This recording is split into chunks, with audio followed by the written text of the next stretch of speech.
Alright folks, yesterday we caught 11 beaver. Dick has his apron on, his taxidermy apron. As you can see, we're in his taxidermy shop right here. Don't show too much of that or my wife will be mad. It's dirty as it is. I'm not kidding. Dick even made a bunch of brand new beaver boards here with the oval shapes that every fur buyer prefers. You'll see red and black marks. Each of those are a different size, but Dick's gonna walk through real quick how he rough skins one of these beaver, and then he's gonna take it over. He's got a fleshing beam off to his left there, and we'll flesh it and board one of them. I ring around all of his legs,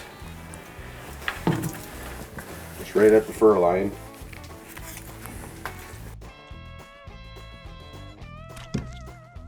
Twist them off.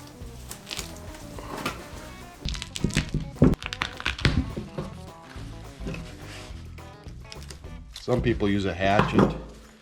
I never have. And just ring around his tail. Go up here to his vent. And just continue your way up here. Trying not to cut into the intestines. Right up through the bottom lip. Start skinning. And I do what's called the rough skinning method, where I don't try it all to keep the, there's meat here that'll have to be fleshed off. And here you want to be careful not to cut into these casters, because they're very, very valuable. They're worth more than the hide at the moment. And what I've always found is you either want to skin them clean or rough. Yeah. Try and do it partially clean, you're just making it harder to flesh. Here you just stick your knife through here like this and flip it over. Catch that? Yeah. We skin that halfway around and you just flip over and do the same thing on the other side. Dick could always do this like 10 times faster than me. He'd do like 3, I'd do 1.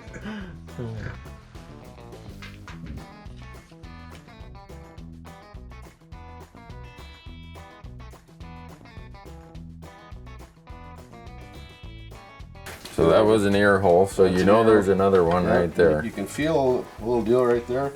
Just cut right through it. And you don't have to be that particular about this part. We want to be, just because we're saving them to tan them. But for the fur market, basically from here up is a waste. Yeah, there's no fur really on their head to speak of that's valuable, and with eye sockets and ears and everything. Speaking of eyes, there's one. I just went through one of them. And there's the other eye. Just one quick there.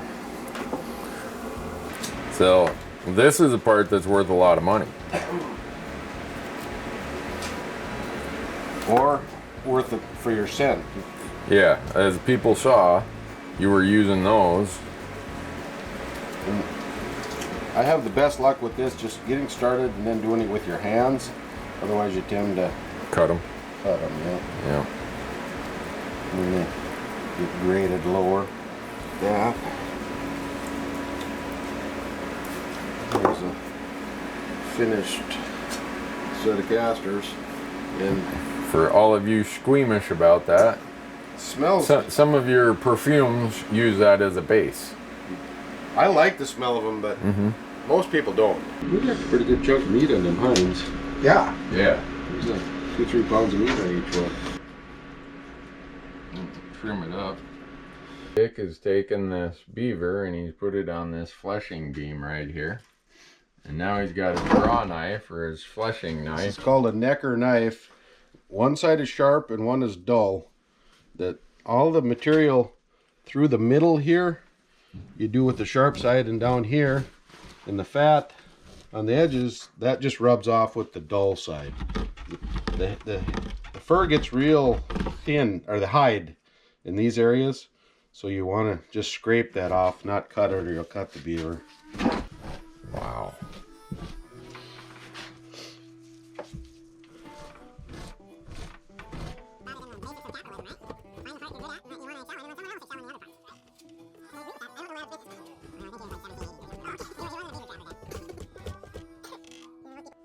Well, just from experience, I know that this is a 55-inch beaver, and this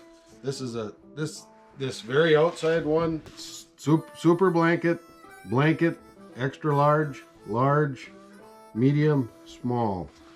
What do you got here, Dick? It looks like you pounded a nail. Yeah, right there. You want to put one right in the top, and then come around to this side, and right in the middle of his tail. Just get it through it.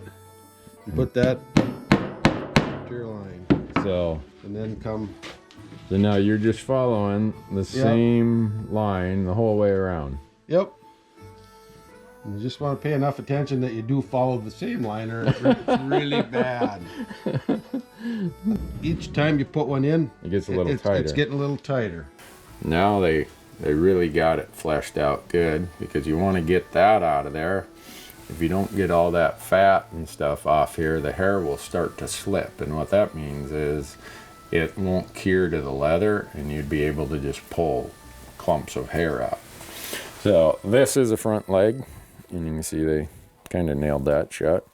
Here's the ears, here's the eyes, nose was up here, other front leg. When this is all dried, you're gonna have what's called a plume, or a made beaver. And back in the day, the beaver was the form of currency, and they paid by the pound for beaver, and they mostly got them from the indigenous people, and then they'd take them to England, make beaver felt hats out of them, and beaver fur hats, and mostly for the hatting market, they called it. And this is what an end product would look like. They'd put them on hoops and use sinew, but they had a certain shape they wanted to them, and in a few days this will dry, and then you'd pull all the nails off, and you'd have a whole bunch of these stacked up if you were a really good trapper like these guys are. So we're here in Dick's kitchen making a big mess. Lorenda's probably just shaking her head, but we're gonna put the beaver in the crock pot here. I text Hank Shaw, I'm like, Hank, it's beaver, what should we do with it? He said, barbacoa. Wally's cousin Sean, who was with us yesterday, who is Dick's brother-in-law. Sean is in his next life wants to be a pit master, right? Yep. So Sean came by last night and grabbed a couple beaver hams, and Sean is gonna smoke them on his pellet grill. Is that what he's doing with them? On a pellet grill. So we're gonna have smoked beaver, we're gonna have barbacoa beaver, and that should probably cover it. And roasted beaver, just roasted. And roasted beaver? Oh yeah, we're going all out. Oh, Dick's gonna roast some too. All right, folks. They're missing out. Anyone who isn't here in Big Falls, Minnesota the last week of April, you're missing out on the beaver feast. So the mayor brought over, what did you bring over, Mr. Mayor, Sean? Smoked beaver and smoked pork butt. Where's the smoked beaver? Right here. Right here. This is smoked beaver from the first family of Big Falls. And it's quite delicious. Little tough. But how is it? Tastes good. Yeah? Yeah, what is it? Barbacoa. How come it has all these fancy names? Really good. Yeah. This is my mom trying beaver. Is that beaver over there? Yeah, very close, isn't it? Will be. Okay. I'll put some other stuff with it. All right, whatever you gotta do, Mom. Cooked. The beaver is not bad at all. It's really good. Actually, Pretty good. fat. Yeah? Fat. Smoked beaver. This is the pot roast beaver. Which one now? All right. Mr. Mayor, how was it? It was an awesome meal. We got really good cooks around this joint. I know. Good job. I'll do it again. Barb? All right, Jeff? Yep. The All right. barbacoa was awesome. Richard? Very good. Very good. Reed? I thought it was great. I had two big plates.